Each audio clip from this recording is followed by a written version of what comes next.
র্যাবের একটা ব্যাটালিয়ন আমাকে প্রোটোকল দিয়ে নিয়ে আসছে, কত লক্ষ মানুষকে ঠেলে লাঠি চার্জ করে রক্তাক্ত করে যে আমাকে আনা লাগছে, এটা বোঝানোর মতো না যদি আপনারা না দেখতে পেতেন। পেকুয়ার ভাইয়েরা, তোমরা আজকে ইতিহাস গড়েছো। পেকুয়াবাসীর পক্ষ থেকে, জনস্রোতের পক্ষ থেকে আমাদের কাঙ্ক্ষিত আছেন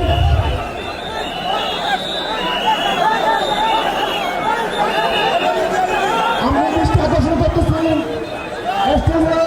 আমাদের যে এলইডি রয়েছে, আপনারা এলইডি বাকি করতেছেন, আপনারা এলইডির পাশ থেকে চলে যান।